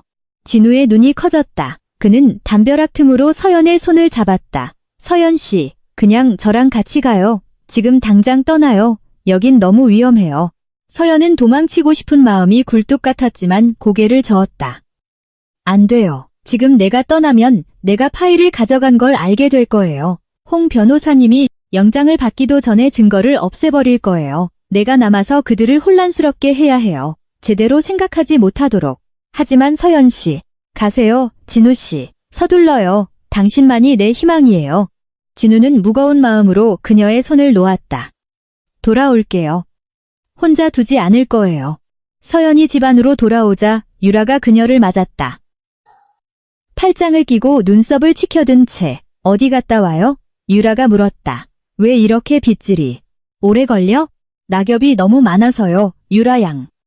서연은 심장이 두근거렸지만 차분하게 대답했다. 당신이 대신 쓸래요? 유라는 그녀를 쏘아붙였다. 가서 요리나 해요. 까르보나라 먹고 싶어. 치즈 많이 넣어서. 서연이 요리하는 동안 민준이 도착했다. 그는 몹시 화가 나 있었다. 누가 내 노트북 건드렸어. 그가 문에서 소리쳤다. 서연은 국자를 떨어뜨렸다. 유라는 소파에서 굳어버렸다. 민준은 부엌으로 들어와 서연의 팔을 잡아챘다. 너야? 예전에 내 비밀번호를 아는 사람은 너뿐이었잖아. 서연은 민준의 눈을 보았다. 두려움을 억누르며. 무슨 비밀번호요? 당신이 작년에 바꿨잖아요. 당신이 그 비밀 계좌를 만든 이후로. 민준은 멈칫했다. 서연이 그렇게 대답할 줄은 예상하지 못했다. 그는 그녀를 놓아주었다. 유라를 보았다. 너야, 유라? 어젯밤에 서재 들어갔어? 아니에요. 유라가 부인했지만 그녀의 얼굴이 창백해진 것은 분명했다. 그녀는 어젯밤 노트북을 만졌던 것을, 그것이 뜨거웠던 것을 기억했다. 민준이 유라에게 다가갔다. 왜 오늘 아침에 노트북이 뜨거웠지? 그리고 화면의 지문은? 누구 손가락이야? 내가 어떻게 알아요? 유라가 소리쳤다. 귀신이겠죠. 서연 언니가 여기 귀신 있다고 했잖아요. 그들이 소리치는 동안 서연은 조용히 요리로 돌아갔다. 까르보나라의 연기가 공기 중에 긴장감과 섞였다. 그들은 서로를 비난하기 시작했다. 실내에 금이 가고 있었다. 그날 밤 그들이 조용히 식사하는 동안 서연은 홍 변호사로부터 문자를 받았다. USB 받았네, 서연 양. 이걸로 충분해. 체포영장을 준비하고 있고 접근 금지 명령도 신청했네. 내일 밤 크리스마스 이브에 이 모든 걸 끝낼 걸세. 서연은 밥을 먹으며 몰래 미소 지었다. 하루만 더 연기하면 된다. 하지만 밤이 끝나기 전 문에서 노크 소리가 들렸다. 목에 문신을 한 남자. 배상철, 유라의 공급책이었다. 최유라 씨 찾으러 왔는데요. 배상철이 대문에서 말했다. 무섭게 웃으며. 아직 나한테 빚이 좀 있어서. CCTV 모니터에서 그를 본 유라의 눈이 커졌다. 그녀는 의아해하는 민준을 보았다. 누구야, 유라? 민준이 물었다. 몰라요. 그냥 구걸하는 사람이겠죠. 서연과 화면 속 배상철의 이미지가 마주쳤다. 유라의 비장의 카드가 돈을 받으러 왔고 서연이 그 악마를 식탁으로 초대하기 위해 대문을 열었다. 배상철의 등장은 타오르는 불에 기름을 붓는 격이었다. 그는 문 앞에 서 있었다. 문신이 드러나는 민소매 셔츠를 입고 마치 이곳이 자기 소유인 양 이쑤시개를 씹고 있었다. 항상 강한 척하던 민준이 낯선 남자를 마주하러 나갔다. 누구시죠? 무슨 일로 오셨습니까? 배상철이 비웃었다. 누런 이빨을 드러내며. 배상철이라고 합니다. 사장님. 유라 아니 최유라 씨 때문에 왔습니다. 아직 지불하지 않은 배달 물품이 있어서요. 그 서류 말입니다. 아시잖아요. 집안에서 유라는 공포에 거의 실신할 지경이었다. 민준이 초음파가 가짜라는 걸 알게 되면 모든 것이 끝장이라는 걸 알았다. 그녀는 조용히 접시를 치우는 서연을 보았다. 서연 언니, 유라가 절박하게 속삭였다. 도와줘요. 저 사람 좀 보내줘요. 내일 돈을 지불하겠다고 말해주세요. 서연은 유라를 차갑게 쳐다보았다. 왜 내가? 여기 사모님은 당신이잖아? 당신이 상대해. 밖에서는 민준의 목소리가 커지기 시작했다. 난 유라라는 사람 모르오. 돌아가시오. 아니면 경찰을 부르겠소. 배상철이 크게 웃었다. 경찰? 좋죠, 사장님. 부르세요. 그래야 그들도 사모님의 진짜 상태에 대해 알게 될 테니까. 뱃속에 든 게 공기뿐이라는 걸 알면 아마 깜짝 놀라실 겁니다. 민준은 멈칫했다. 배상철의 말은 그의 의심을 찔렀다. 그는 창백한 얼굴로 창밖을 내다보는 유라를 향해 집을 돌아보았다. 민준은 발을 쿵쿵 울리며 집으로 들어왔다. 얼굴은 분노로 붉어져 있었다. 유라, 저 남자 누구야? 그리고 내 뱃속에 든 게 공기뿐이라니 무슨. 소리야. 아무것도 아니에요, 민준 씨. 그냥 미친놈이에요, 약쟁이라고요. 유라가 부인했지만 목소리가 떨렸다. 서연이 물 한 잔을 들고 다가왔다. 민준 씨, 일단 물 한 잔 드세요. 혈압 오르시겠어요? 그녀는 민준에게 잔을 건넸지만 시선은 유라에게 고정되어 있었다. 유라야, 서연이 민준이 듣도록 일부러 부드러운 목소리로 말했다. 혹시 병원에서 봤던 그 남자 아니야? 네가 초음파 검사 받기 싫다고 했을 때 통화하던 사람. 민준의 눈이 커졌다. 뭐? 병원에서 누구랑 통화했어? 아니에요. 저 여자가 거짓말하는 거예요. 유라가 소리쳤다. 우릴 이간질하려는 것뿐이라고요. 고함 소리 속에서 배상철이 다시 문을 두드렸다. 이번에는 더 세게. 유라, 나와. 안 나오면 우리 대화 내용 SNS에 다 뿌려버릴 거야.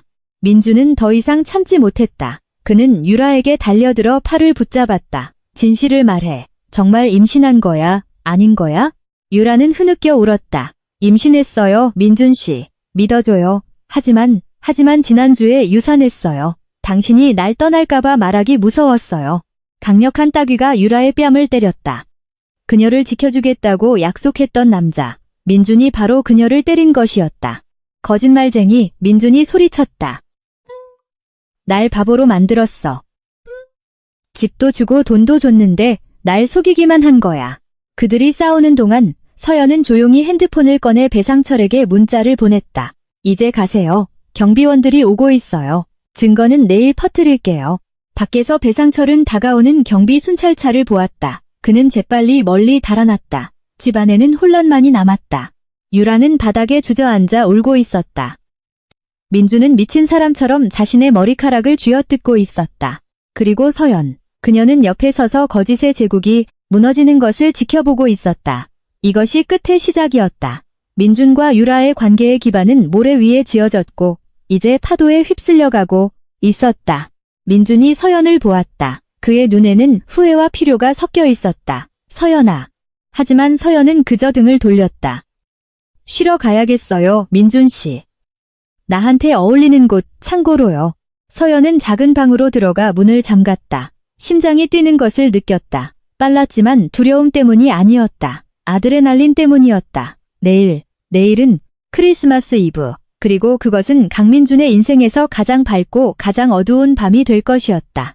12월 24일 아침은 공기 중에 묘한 무게감을 싣고 왔다. 밖에서는 이웃들이 즐거워 보였다. 크리스마스 장식을 달고 캐럴을 틀었다. 하지만 강민준의 저택안은 조용했다. 귀가 먹먹할 정도의 정적. 뺨을 맞고 울어서 얼굴이 부은 유라는 손님방에 틀어박혔다. 민준은 그녀를 쫓아내지 않았다. 아직은 오늘 밤 마지막 쇼를 위해 유라가 필요했다. 그의 상사와 투자자들이 참석하는 크리스마스 이브 파티. 세상이 그의 완벽한 삶이 거대한 사기극이라는 것을 알아서는 안 되었다. 민준은 좀비처럼 걸어다녔다. 눈은 충혈되고 퀭했다. 그는 햄을 준비하는 서연에게 부엌에서 말했다. 서연아, 민준이 말했다. 목소리는 쉬어 있었고 더 이상 오만함이 없었다. 오늘 밤 네가 필요해. 모든 게 괜찮은 척 연기해줘. 이 파티가 끝나고 내가 투자를 받으면 모든 걸 바로잡을게. 이혼은 없던 일로 할 거야. 우리 다시 시작하자. 서연은 칼질을 멈췄다. 손에 든 칼을 쳐다보았다. 칼날이 반짝였다. 이 대사를 들어본 적이 있었다. 우리 다시 시작하자. 몇 번이나 용서했던가? 몇 번이나 그가 변할 거라고 믿었던가? 그녀는 민준을 마주 보았다. 미소 지었다. 슬프지만 의미심장한 미소였다. 알겠어요, 민준 씨. 가족을 위해서라면 오늘 밤이 기억에 남도록 최선을 다할게요. 민준은 자신이 또 이겼다고 생각했다. 아내를 또 속였다고 생각했다. 그는 서연을 안았지만 여자의 몸은 굳어 있었다. 민준의 포옹은 차가웠다. 시체의 포옹 같았다. 고마워, 서연아. 네가 날 못 버릴 줄 알았어. 민준이 옷을 갈아입으러 올라가기 전에 속삭였다. 민준이 사라지자 서연은 낡은 핸드폰을 꺼냈다. 진우로부터 온 메시지가 있었다. 음향 시스템 준비 완료. 장치 연결됐음. 버튼 한 번만 누르면 돼, 서연 씨. 서연은 바람을 쐬러 정원으로 나갔다. 담장 밖에서 진우를 보았다. 그는 전봇대에 크리스마스 장식을 고치는 척하고 있었다. 그들은 눈을 마주쳤다. 말은 없었지만 진우의 눈은 내가 여기 있어 힘내라고 말하고 있었다. 서연은 안으로 돌아와 창고로 올라가 옷을 갈아입었다. 오늘 밤에는 유니폼을 입지 않을 것이다. 그녀는 낡은 상자를 열었다. 어머니가 예전에 만들어주신 단순한 빨간 원피스를 꺼냈다. 낡았지만 우아했다. 그리고 귀에는 진주 귀걸이를 걸었다. 이제는 어떤 다이아몬드보다 더 빛나는 것처럼 보이는 모조 진주. 그녀는 작은 거울 앞에 섰다. 엄마, 그녀가 속삭였다. 제 순교자 노릇은 끝났어요. 오늘 밤 그들은 누가 진짜 가치 있는 사람인지 알게 될 거예요. 한편 손님 방에서는 유라가 짐을 싸고 있었다. 그녀는 끝났다는 것을 알았다. 모두가 파티로 바쁠 때 도망칠 계획이었다. 그녀는 민준이 선물한 모든 보석을 챙겼다. 그가 다시 뺏어갈 것을 알면서도. 하지만 빈손으로 떠나지는 않을 것이다. 유라는 가방을 열고 아까 서연이 청소하면서 남겨둔 봉투를 보았다. 밖에는 아무것도 쓰여 있지 않았다. 그녀는 그것을 열었다. 안에는 고향으로 가는 편도 버스표와 50만 원이 들어 있었다. 쪽지가 함께 있었다. 기회가 있을 때 돌아가. 여기서 경찰에 잡히면 내 종착역은 감옥이야. 이게 언니로서 너에게 해주는 마지막 도움이야. 유라는 눈물을 흘렸다. 그녀가 저지른 모든 일에도 불구하고 그녀를 구하기 위해 손을 내민 것은 서연이었다. 그녀는 봉투를 끌어안고 바닥에 주저앉았다. 후회는 늦었지만 구원은 아직 그녀의 손에 있었다. 밤이 되자 저택의 불이 모두 켜졌다. 값비싼 차들이 도착하기 시작했다. 크리스마스 음악이 공기를 가득 채웠다. 민주는 문 앞에 서서 미소를 지으며 손님들과 악수했다. 그는 자신의 작은 왕국의 왕이었다. 하지만 그는 자신의 왕좌가 다이너마이트 위에 세워져 있고 그 도화선은 서연이 쥐고 있다는 것을 몰랐다. 강민준의 저택 정원은 호텔 로비처럼 변했다. 케이터링, 재즈 버전의 캐럴을 연주하는 라이브 밴드, 그리고 명품 옷으로 빛나는 손님들. 민주는 그 중심에 있었다. 샴페인 잔을 들고 잠재적 투자자의 농담에 크게 웃고 있었다. 물론입니다, 김 회장님. 민준이 자신감에 차서 말했다. 우리 회사의 기반은 탄탄합니다. 가족 중심적이라고 할 수 있죠. 제 아내가 직접 저를 돕고 있습니다. 김 회장의 눈이 서연을 찾았다. 자네 아내는 어디 있나? 강전무? 만나보고 싶은데. 아마 부엌에 있을 겁니다. 준비하느라 바빠서요. 민준이 둘러댔다. 하지만 그는 틀렸다. 거실에서 커다란 슬라이딩 도어가 열렸다. 서연이 나왔다. 그녀는 하녀 유니폼을 입고 있지 않았다. 어머니의 빨간 원피스를 입고 있었다. 단순했지만 입은 사람이 풍기는 위험 때문에 시선을 사로잡았다.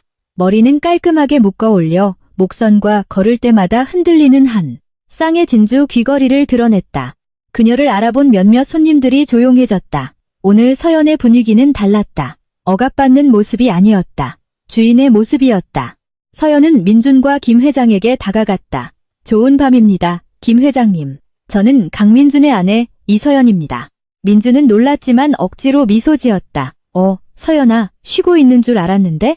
손님들이 와 계신데 어떻게 쉬겠어요? 서연이 날카롭게 대답했다. 그녀는 김 회장을 향했다. 오늘 밤 즐거운 시간 보내시길 바랍니다.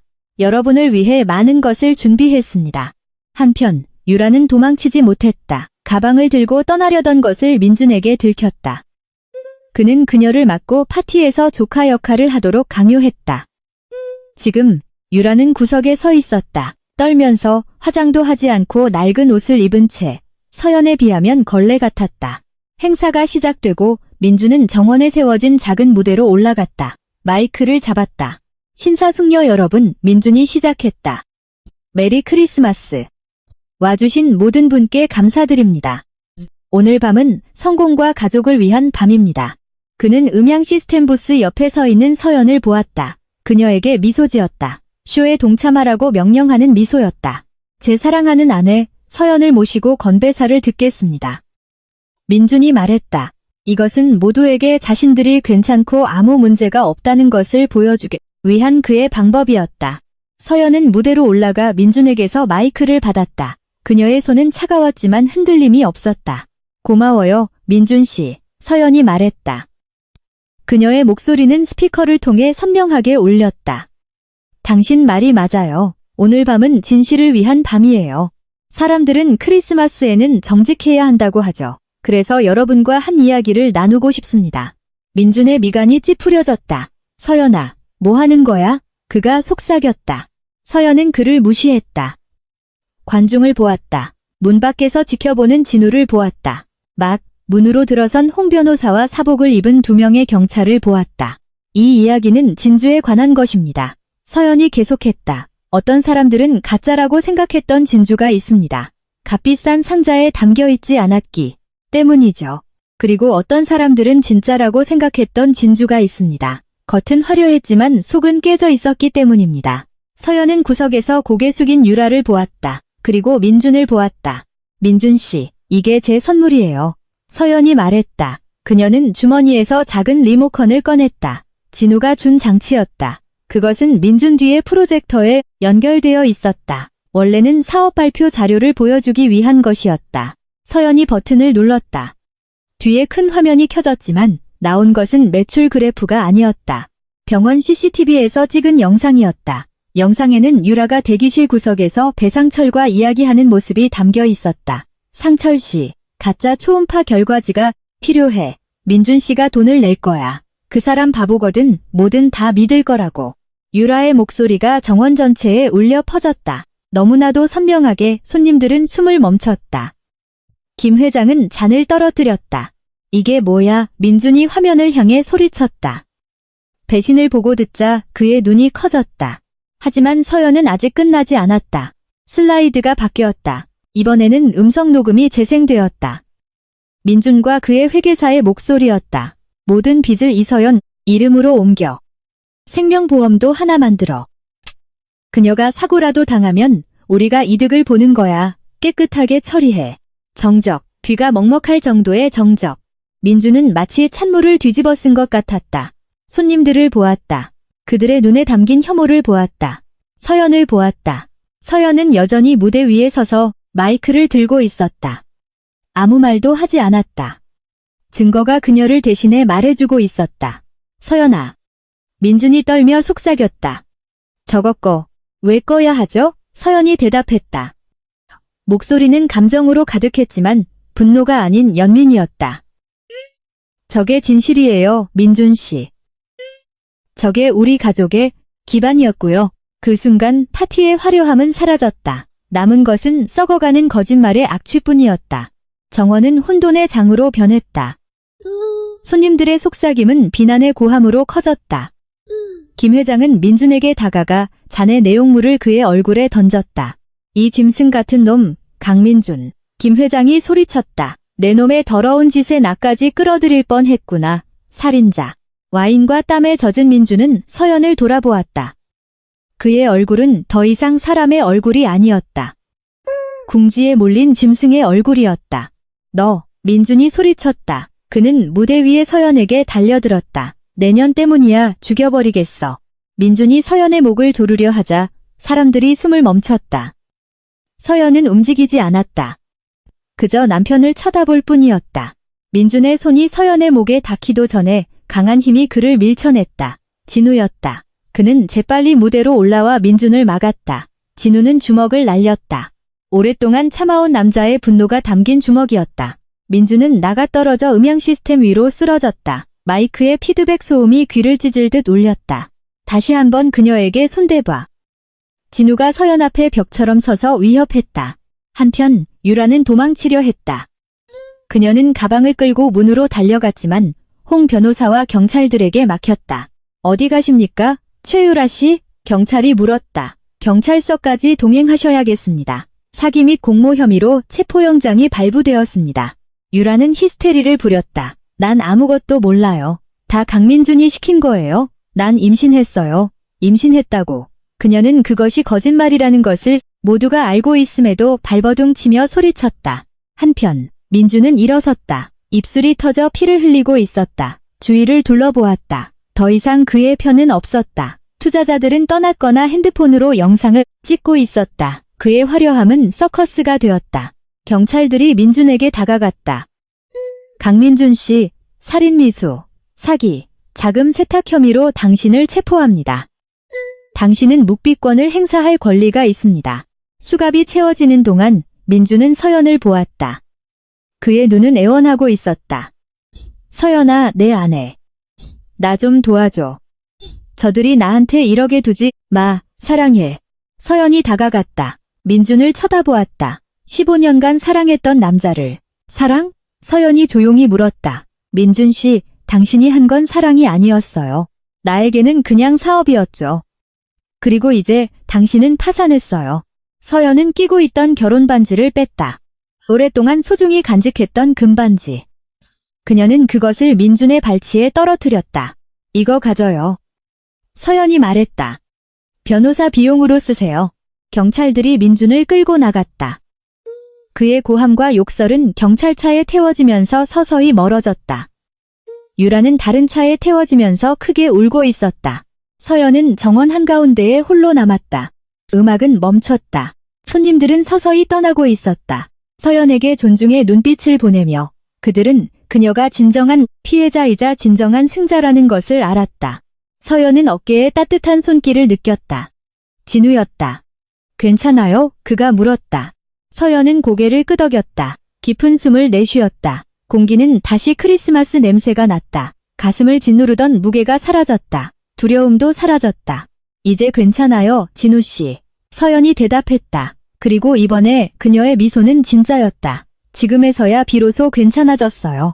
그녀는 하늘을 올려다보았다. 멀리서 불꽃놀이가 터지고 있었다. 크리스마스 이브는 끝났지만 그녀의 새로운 삶은 이제 막 시작되고 있었다. 소동이 있고 몇 주 후, 서연은 마지막으로 저택에 돌아왔다. 살기 위해서가 아니라 작별하기 위해서였다. 법원은 민준의 자산을 동결하기로 결정했다. 하지만 홍 변호사의 도움으로 서연은 무죄를 입증받고 민준이 훔치려 했던 개인 저축과 어머니로부터의 유산을 되찾았다. 집은 조용하고 텅 비어 있었다. 가구들은 하얀 천으로 덮여 마치 과거의 유령 같았다. 서연은 복도를 걸었다. 발걸음 소리가 울려 퍼졌다. 안방으로 들어갔다. 민준의 냄새도 유라의 흔적도 없었다. 서랍을 열었다. 민준이 준 보석함이 여전히 그곳에 있었다. 값비싼 목걸이와 반지로 가득했다. 서연은 상자를 꺼냈다. 예전에 이 보석들은 민준 사랑의 척도였다. 하지만 이제 그녀는 그것들이 무엇이었는지 똑똑히 볼 수 있었다. 양심의 가책을 덜기 위한 대가. 그녀의 침묵을 사기 위한 뇌물. 그녀는 거실로 내려왔다. 홍 변호사가 기다리고 있었다. 정말 괜찮겠나 서연 양? 변호사가 물었다. 이거 팔면 꽤 큰 돈이 될 텐데.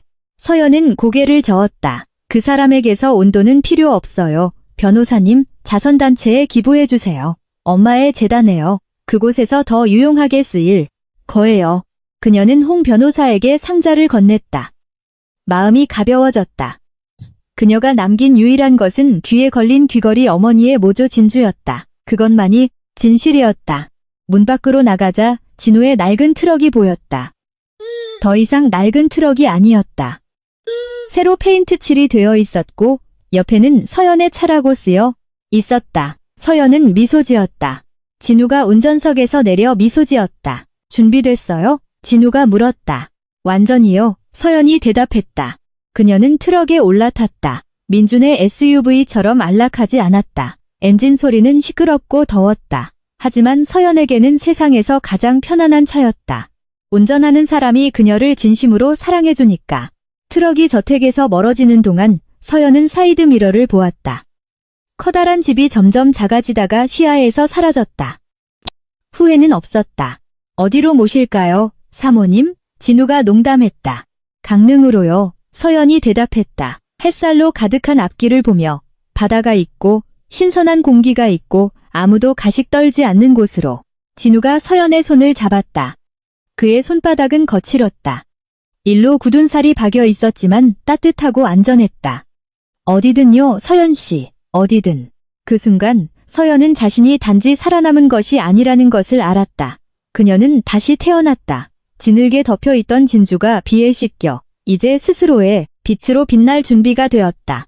강릉의 공기는 소금기와 생선구이 냄새가 났다. 바다 근처 작은 가게에 대나무와 지프로 만든 식당이 서 있었다. 문 위에는 손으로 새긴 나무, 간판이 걸려 있었다. 서연의 주방. 서연은 주방에서 분주했다. 화덕의 열기가 뺨을 붉게 물들였지만 그녀는 피곤하지 않았다. 행복했다. 그녀의 갈비찜은 이제 관광객들과 현지인들 사이에서 유명해졌다. 5번 테이블 주문이요. 특대 갈비탕 2그릇. 계산대에서 진우가 소리쳤다. 그는 계산원, 웨이터, 그리고 때로는 설거지 담당이었다. 그가 입은 앞치마에는 서연이 바느질해준 사장님의 사장님이라는 글씨가 쓰여 있었다. 서연이 창문으로 주문한 음식을 내밀었다. 네, 그리고 김 여사님께 국물은 서비스라고 전해주세요. 진우는 윙크를 하고 쟁반을 가져갔다. 그 윙크는 1년이 지난 지금도 서연을 설레게 했다. 서연은 테이블을 닦으러 밖으로 나갔다. 그들의 삶은 단순했다. 에어컨도 비싼 차도 없었다. 하지만 매일 밤 함께 식사하며 돈이나 사업이 아닌 하루 일과에 대해 이야기했다. 서연이 테이블을 닦고 있을 때 식당 앞에 차 한 대가 멈췄다. 신문 배달 트럭이었다.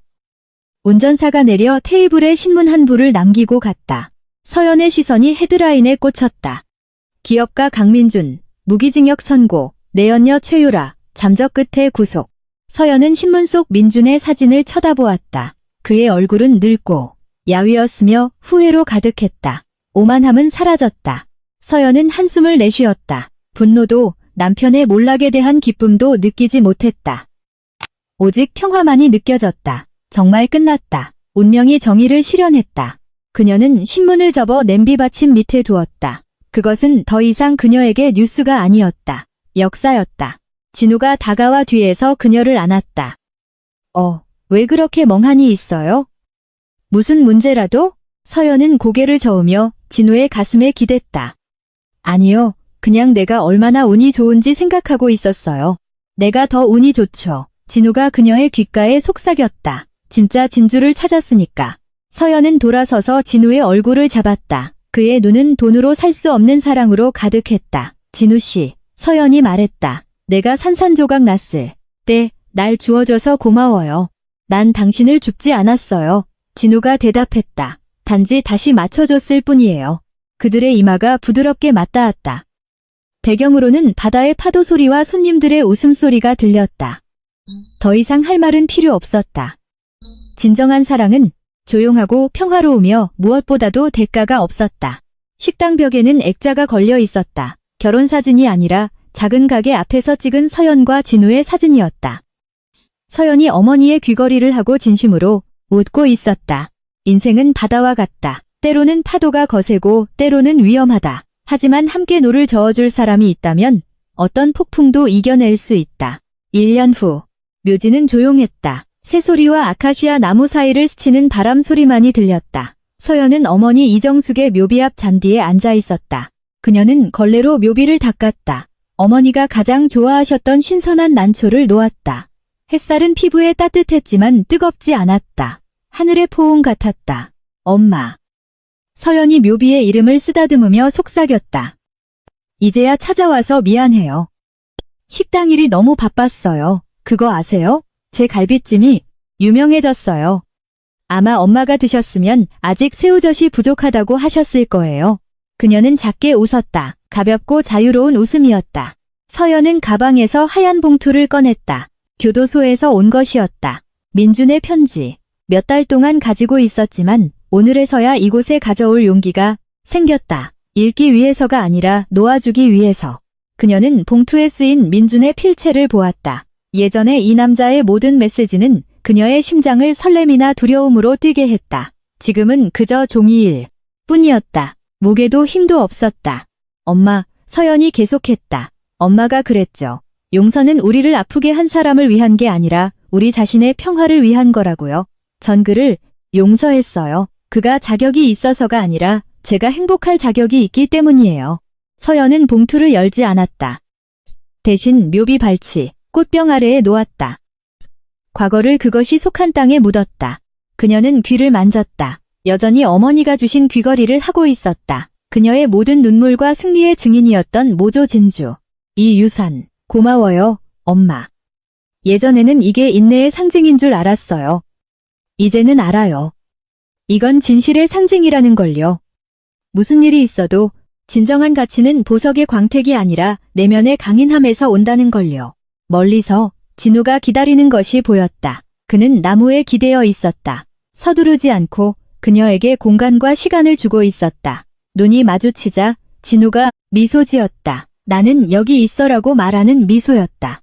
서연은 일어나 치마의 풀을 털었다. 손가락에 입을 맞추고 어머니의 묘비에 댔다. 갈게요, 엄마. 제 새로운 집으로 돌아갈게요. 그녀는 진우에게 다가갔다. 그가 손을 내밀었고 서연은 그 손을 굳게 잡았다. 그들의 손가락은 자연스럽게 얽혔다. 마치 서로를 위해 운명 지어진 두 개의 퍼즐 조각처럼.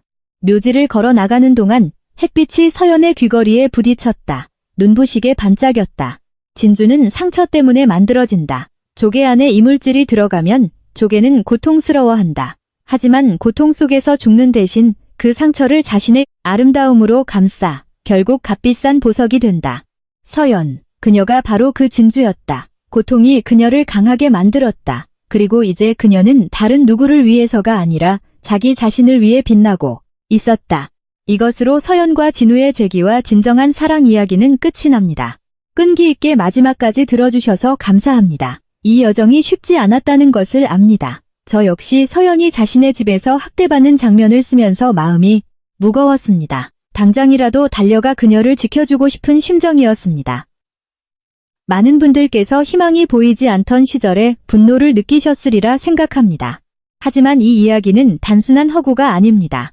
한때 넘어지고 속고 자신감을 잃었던 수많은 여성들의 실제 눈물을 바탕으로 한 이야기입니다. 우리의 가치는 보석의 광택이나 남편의 부로 측정되지 않는다는 것을 상기시켜드리기 위해 이 글을 썼습니다.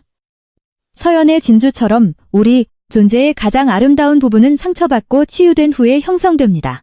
이 이야기가 끝날 때 여러분이 진우가 가져다준 희망의 온기를 느끼셨기를 바랍니다. 소중히 여길 줄 아는 사람들을 위해 진정한 사랑이 항상 기다리고 있다는 것을요. 이제 여러분의 목소리를 듣고 싶습니다. 우리 독자님들, 만약 여러분이 서연의 입장이었다면 평화를 위해 민준의 모든 부를 버리고 맨손으로 시작할 수 있었을까요? 아니면 복수를 위해 마지막 한 푼까지 받아내셨을까요? 아래에 여러분의 생각을 댓글로 남겨주세요. 여러분의 의견을 정말 듣고 싶습니다. 이 이야기가 마음에 와 닿으셨다면 좋아요를 누르고 영상을 공유하여 더 많은 분들이 다시 일어서고 사랑할 수 있도록 영감을 주세요. 다음 이야기에서 다시 뵙겠습니다. 감사합니다.